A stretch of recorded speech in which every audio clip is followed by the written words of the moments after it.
अब आते हैं आज की कहानी के ऊपर। आज की कहानी झारखंड की है। इत्तेफाक से आज ही प्रधानमंत्री झारखंड के दौरे पर गए थे, देवघर गए, वहाँ पे एक एयरपोर्ट बन रहा है और देवघर मैं जा चुका हूँ क्योंकि उसके करीब एक जगह है झाझा, वहाँ मैं कई बार गया हूँ।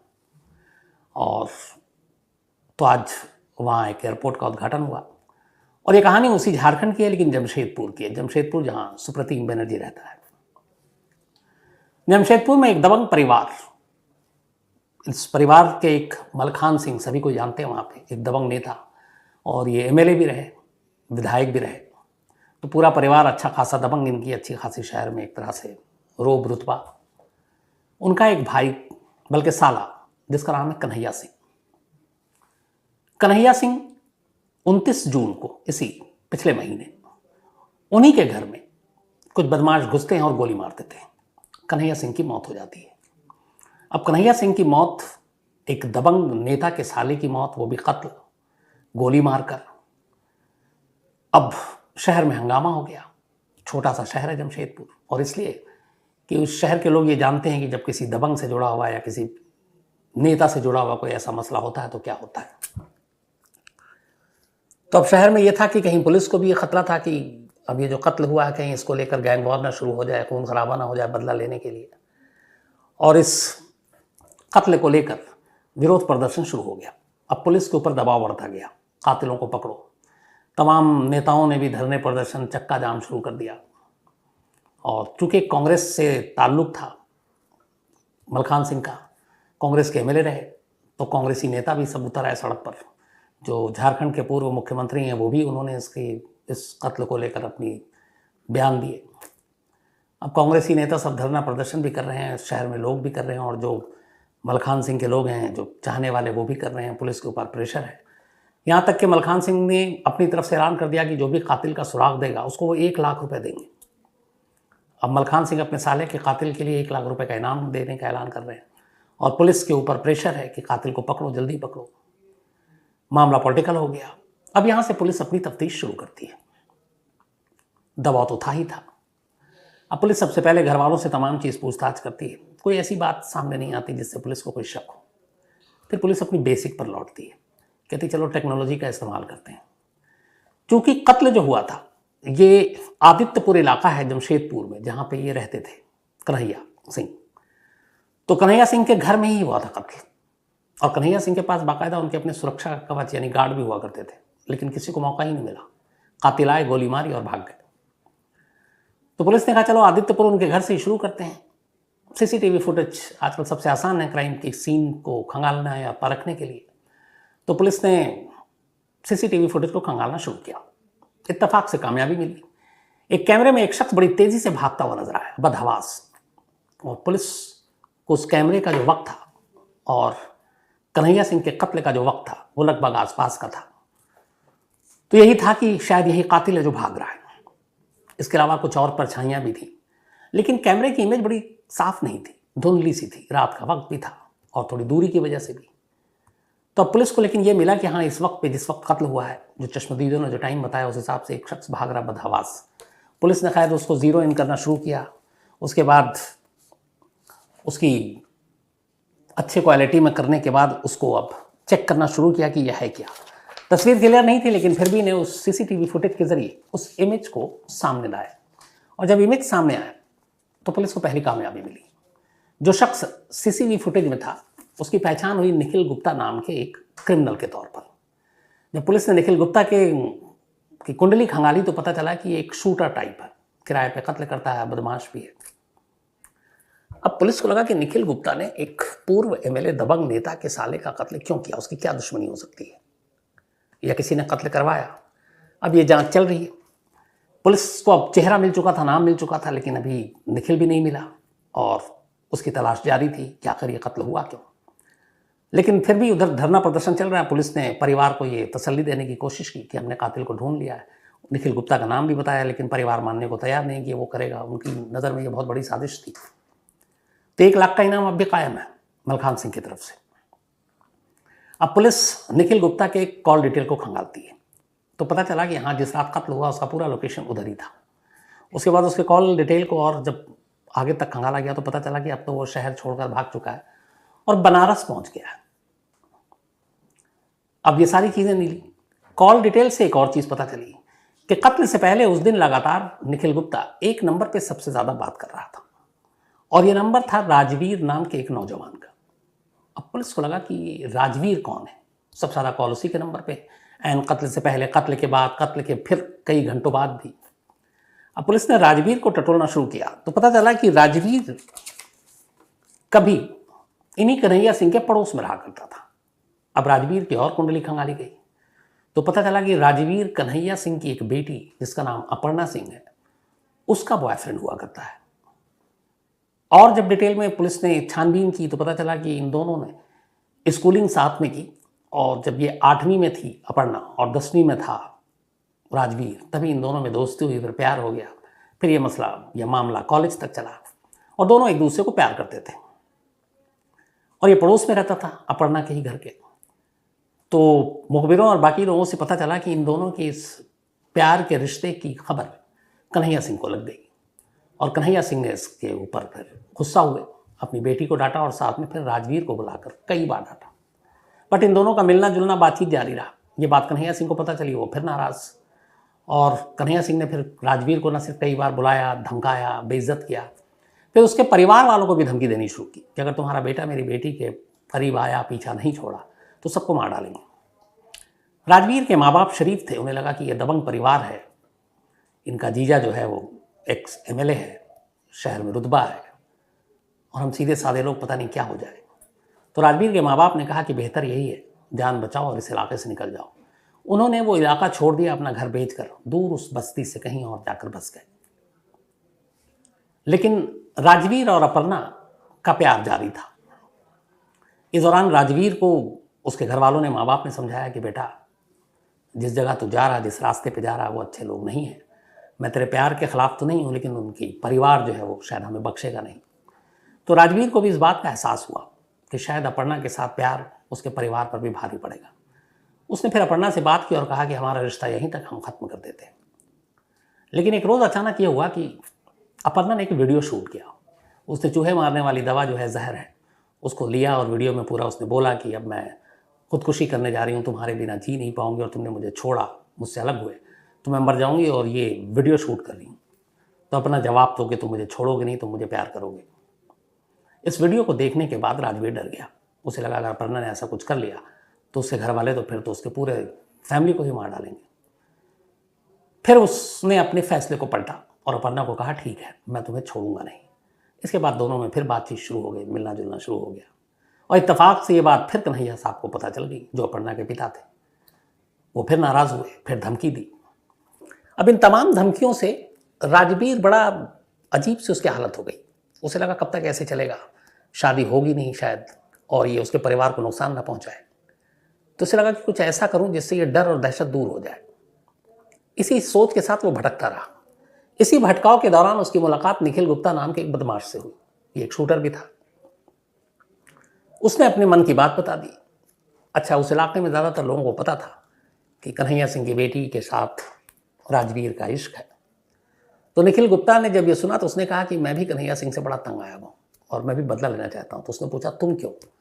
तो उसने कहा कि मैं कई बार उस इलाके में जाता हूँ, क्योंकि वो बदनाम शख्स था निखिल गुप्ता क्राइम की दुनिया में। तो जब भी कन्हैया ने देखा तो उसे डांटा वाटा, अपने भाई की भी धमकी दी और कहा इस इलाके में दिखाई दिए तो मार देंगे। तो उसने कहा बड़ी बेइज्जती फील हुई और मैं चाहता हूँ कि कन्हैया सिंह को ठिकाने लगा दूँ।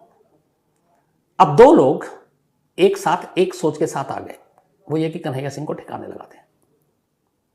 और इसी के बाद इन्होंने प्लानिंग शुरू की।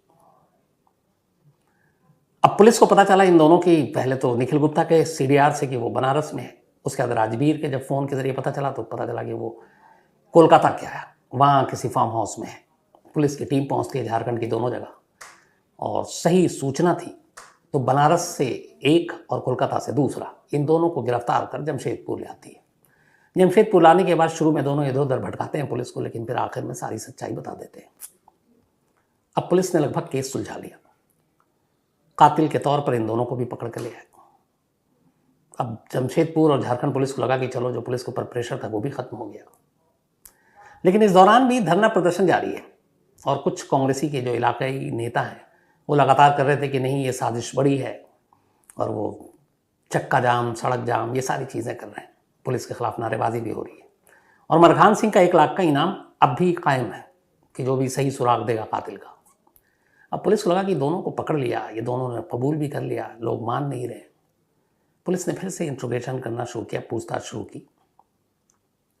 इसके बाद राजवीर से उसने पूछा कि तुम एक शरीफ घर के लड़के हो, चलो निखिल गुप्ता तो है, वो एक क्रिमिनल बैकग्राउंड का है, तुम प्यार करते तो और भी रास्ता था, तुम उसको लेकर भाग सकते थे या कुछ और कर सकते थे, तो उसके ही पिता को मारने का क्या मतलब। इसके बाद राजवीर ने कहानी सुनाई और इस कहानी को सुनने के बाद पूरा जमशेदपुर शहर एक बार फिर से चौंक उठा। कहानी कुल ये थी कि स्कूल से ही दोनों मिले, दोनों में प्यार हुआ, फिर कॉलेज पहुंचे, रिश्ता कायम रहा, धीरे धीरे वक्त बीता। लेकिन अपर्णा के पिता को ये बात पता चली। अपर्णा की शादी वो अब कहीं और करना चाहते थे। अपर्णा राजवीर से करना चाहती थी, राजवीर से वो करना नहीं चाहते थे। और ये बात धीरे धीरे अपर्णा के मन में बैठ गई कि उसके घर वाले शादी करने नहीं देंगे, और वो शादी के लिए जिद में थी कि वो करेगी तो राजवीर से, और कोई रास्ता उसे नजर नहीं आ रहा था। पिछले बर्थडे में, अपर्णा का बर्थडे उसके घर वालों ने बड़ी धूमधाम से मनाया। उसके पिता ने भी कहा कि चलो अब इसको भुला देते हैं राजवीर, और उसकी कहीं अच्छा लड़का देखकर शादी कर देते हैं। उन्होंने इस बर्थडे पे 1 लाख रुपए की हीरे की एक अंगूठी अपनी बेटी को तोहफे में दी। कन्हैया सिंह ने अपर्णा को, अपनी बेटी को। बर्थडे के बाद लगा सब कुछ ठीक ठाक है, लेकिन अपर्णा कुछ और सोच कर बैठी थी। उसे मालूम था कि जब तक उसके पिता हैं, उसकी यह ख्वाहिश कभी पूरी नहीं होगी कि राजवीर से उसकी शादी हो जाए।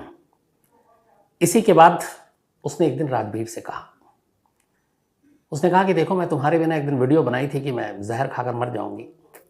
अब मुझे लगता है हमारे बीच में अगर कोई आएगा तो उसको भी बचने और रहने का मतलब नहीं है, और हमारे और तुम्हारे इस रिश्ते के बीच में सबसे बड़ी दीवार में मेरे बाप है।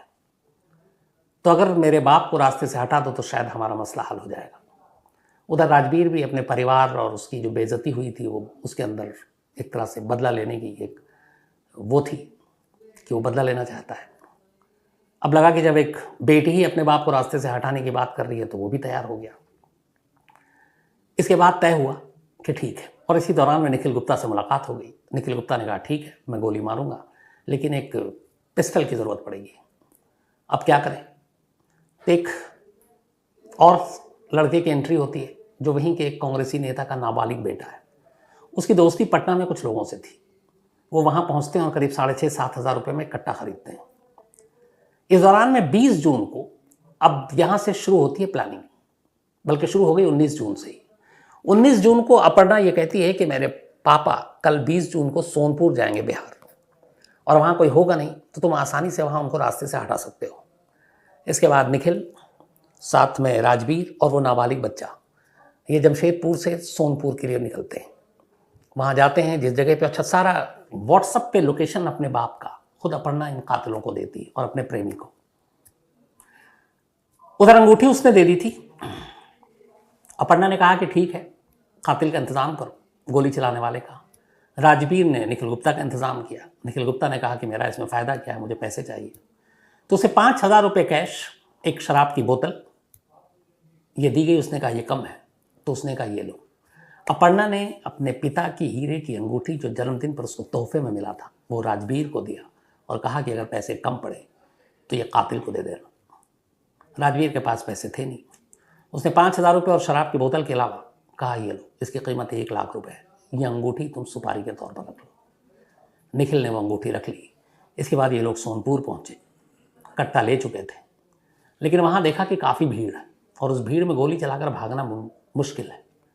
तो इनका ये इरादा वहीं ख़त्म हो गया, प्लान ड्रॉप हो गया, और ये लोग बिना कन्हैया को गोली मारे वहाँ से वापस लौट आए। अब अपर्णा ने कहा कि मैं तुम्हें इन्फॉर्म करती रहूँगी कब मेरे पापा अकेले होंगे। 20, 21, 22, 23 गुजरता रहा। 29 जून की शाम को अचानक अपर्णा ने कहा कि आज कुछ फंक्शन है किसी एक घर में, तो पापा लेट आएंगे, और जब लेट आएंगे तो सन्नाटा होगा मेरे घर के आसपास, तो आज मौका है। 29 जून की रात को पहले से ही उसने निखिल गुप्ता और राजवीर को अपने घर में बुलाया और छत पर छुपा दिया। देर रात इसके फादर लौटते हैं।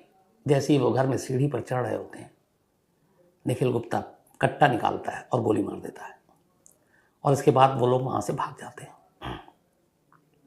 और इस तरीके से एक बाप ने जो अपनी बेटी को जन्मदिन पर तोहफे में एक हीरे की अंगूठी दी, बेटी ने वही अंगूठी अपने उसी बाप के सुपारी के नाम कर दी। अब दूसरा ये कि इधर जीजा जो है उधर मलखान सिंह, उन्होंने 1 लाख का इनाम का ऐलान कर रखा है। नेता जो है वो सड़क पे धरना प्रदर्शन कर रहे हैं, और उस पूरे धरना प्रदर्शन को, कातिलों को पकड़ने के लिए जो लीड कर रहा था एक नेता कांग्रेस का, उसका अपना नाबालिग बेटा, पता चला कि इस पूरे कत्ल की साजिश में वो भी शामिल है। और ये जो शामिल है नाबालिग, इसने कत्ल के लिए वो कट्टा दिलवाया पटना से 6,500 से 7,000 रुपए के दरमियान। तो जो लोग कातिल को पकड़ने के लिए, कातिल की गिरफ्तारी के लिए पुलिस पर दबाव डाल रहे थे, धरना प्रदर्शन कर रहे थे, पता चला कि उन्हीं में से एक इस कत्ल की साजिश में शामिल है। और जो लोग कातिल को पकड़ने के लिए गुस्सा हो रहे थे, और जो खुद परिवार के लोग इनाम का ऐलान कर रहे थे 1 लाख रुपए, पता चला कि कातिल कोई और नहीं, उनके ही अपने परिवार की एक बेटी है। ये बात सुनकर किसी को यकीन ही नहीं हुआ, लेकिन पुलिस के पास सारे पुख्ता सबूत थे। वो सीडीआर, डिटेल, रिलेशन, बातचीत, दोनों की लोकेशन, अपर्णा के साथ उसका रिश्ता, और कातिल के पास, निखिल गुप्ता के पास से बरामद हीरे की वो अंगूठी जो बतौर सुपारी दी गई थी। ये सारे सबूत काफ़ी थे। और इसी के बाद फिर पुलिस ने अपर्णा को उसके घर से गिरफ्तार किया, जिसके बाद के कत्ल के लिए लगातार धरना प्रदर्शन चल रहा था। कातिल घर में ही था। खुद अपर्णा के अपने घर वालों को यकीन नहीं हुआ। कन्हैया के जीजा मलखान सिंह, जिन्होंने ऐलान किया था, उन्हें भी पछतावा हुआ कि उन्होंने क्या किया। और वो कांग्रेसी नेता जिन्होंने धरना प्रदर्शन किया था, उनका अपना नाबालिग बेटा भी इसमें निकलेगा, उन्हें भी यकीन नहीं था। तो इस तरीके से इस कहानी का क्लाइमेक्स सामने आया, एक अफसोसनाक कहानी। तो आज कहानी में इतना ही, लेकिन कहानी ख़त्म करूं उससे पहले सिलसिला वही अपना। आज लखनोत्रा पिता भाई, इनका जन्मदिन है। ये गुजरात से है लेकिन फिलहाल सऊदी अरब में है, तो हैप्पी बर्थडे लखनोत्रा साहब। साथ ही डॉक्टर अंकुर जाखड़, इनका भी आज जन्मदिन है। हैप्पी बर्थडे डॉक्टर अंकुर साहब। और डॉक्टर सचिन बुदानिया जी ने भेजा है, ये फिलहाल फिलीपींस में है। इसके अलावा गुरु मूलचंद भाटी, इनका भी आज जन्मदिन है, तो हैप्पी बर्थडे भाटी जी। मोनालिसा बेगम, इनका भी आज जन्मदिन है, तो हैप्पी बर्थडे मोनालिसा जी। और जियाउर रहमान साहब की पत्नी है ये। इसके अलावा सुमन सिंह का भी आज जन्मदिन है, तो हैप्पी बर्थडे सुमन सिंह। और इन्होंने एकदम बिल्कुल मुझे ऑल इंडिया रेडियो का वो याद दिला दिया, झुंगरी तलैया से वो, और वो लिस्ट देखिएगा आप। सुमन सिंह जी, पहले तो आपको हैप्पी बर्थडे। और इनको जो विश किया है, किरण सिंह, सुनीता, वंश, सीनू, गोलू, किट्टू, बिट्टू और प्रवीण कुमार सिंह ने, तो थैंक यू सो मच। प्रीति सिसोदिया जी, आपने मेल लिखा था, और आपने जो कुछ भी लिखा है मैंने आपको मेल का रिप्लाई भी किया है, और जो भी हेल्प होगी मैं ज़रूर करूँगा। इसके अलावा रघुवीर भाटी जी हैं बाड़मेर से। साथ ही सावन चौबे जी हैं, एक स्टोरी की फरमाइश की है। भूपेंद्र मिश्रा जी ने भी एक स्टोरी की फरमाइश की है। बादल डोलास ने भी एक स्टोरी की फरमाइश की है। सनी सैनी ने भी की है, और इन्होंने एक ऑपरेशन रेड विंग्स की कहानी की फरमाइश की है। कुलदीप उपाध्याय जी ने भी की है। इसके अलावा देवाशीष उपाध्याय हैं। Advocate Amish Pandya ji, all the best आपके एग्ज़ाम के लिए, आप पास करें, खूब नाम कमाएं। मेरी तरफ से तमाम शुभकामनाएं आपको। मोहम्मद शाहनवाज, इसके अलावा हरप्रीत किट्टू, इयाम शोना, एक स्टोरी की फरमाइश की है। शुभम तेलांगे, साथी प्रशांत कुमार मेरठ से हैं। इसके अलावा अमाना, इब्राहिम, इबाद, नदीम, सैयद अजहर और इनकी अम्मी बीच में उदास थी, कहानियाँ नहीं आती थी। थैंक यू सो मच आप तमाम लोगों के प्यार के लिए। प्रीति शर्मा, इसके अलावा अनीता, आपने जो भी कहा कल की स्टोरी के बारे में और उसमें अपनी राय दी, मैं आपसे बिल्कुल एग्री हूँ। ब्रजेश कुमार पाठक जी वाराणसी से। शंकर कामले हैं, और इन्होंने कुछ लिखा था, मैं भूल गया हूँ। इसके अलावा हाँ, शंकर कामले जी ने जापान के एक्स प्राइम मिनिस्टर की जो अभी जो कत्ल हुआ है, मैं उस वक्त बाहर था, तो ये कहानी सुनना चाहते थे। मैं कोशिश करूँगा ज़रूर सुनाऊँ डिटेल में। मोहम्मद आमिर, इसके अलावा शंकर दयाल मिश्रा, विधि शाह, इनका एक्सीडेंट हो गया, और दुआ करते हैं कि फटाफट ठीक हो जाए, बिल्कुल स्वस्थ हो जाए।